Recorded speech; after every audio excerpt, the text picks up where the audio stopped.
into our next segment, Standout, Skapow!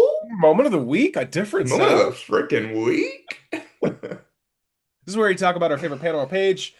I will leave it to you to talk about your favorite panel. Okay. If I can Um, show my screen. If you're on YouTube, you can see it.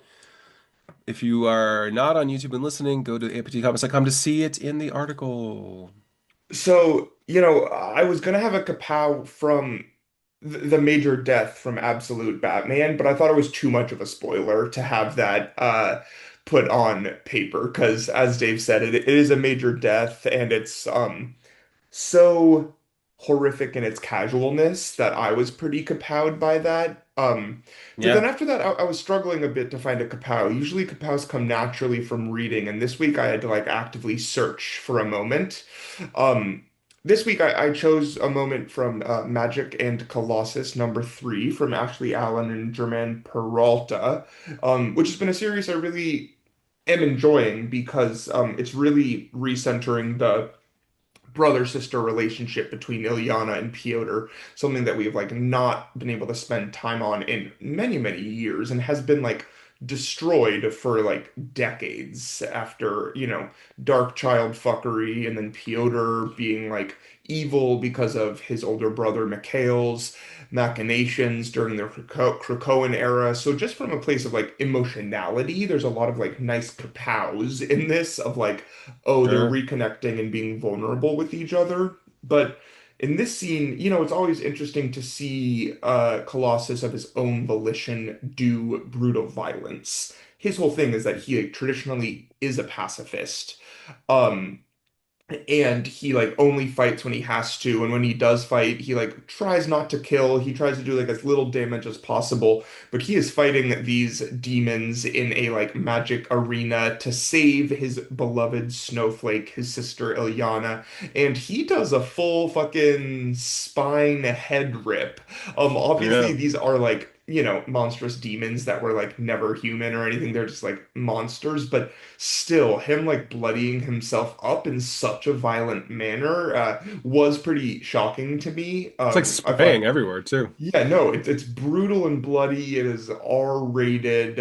Art is gorgeous, and Colossus is he often like sacrifices his values to save those he loves, and that is why he fights. And right now, that's what he's saying. He's like, I have not been able to step up as a brother enough over the past however many years. And obviously, Ilyana is like, calm down, I can take care of myself. But it's just like, it's interesting to see the sacrifice of his pacifism, as a way to save those he loves and to like, kind of prove himself. Interesting. Wow. You put so much weight to this two panel we're looking at. Yeah, it was a very emotional issue. If you haven't been reading Magic and Colossus, I'm liking it even more than the like prior Magic solo, which kind of centered Magic and Danny Moonstar's relationship. But this has been really good. Nice.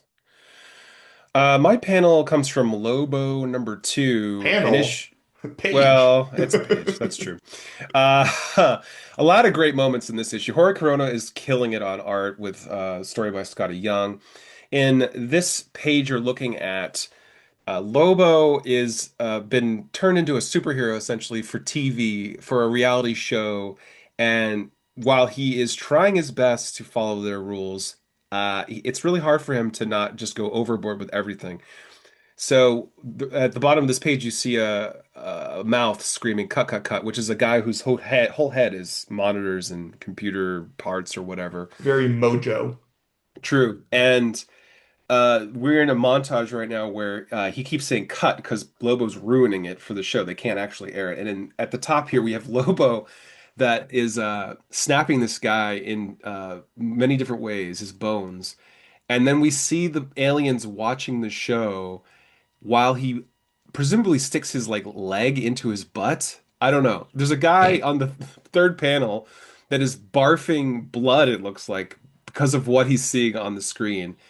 So yeah, I think not only is it showing the colorful universe of aliens at DC, but it's having a ton of fun with Lobo being himself while a corporate machine is trying to tell him what to do, which I mean, that's storytelling if I've ever saw it.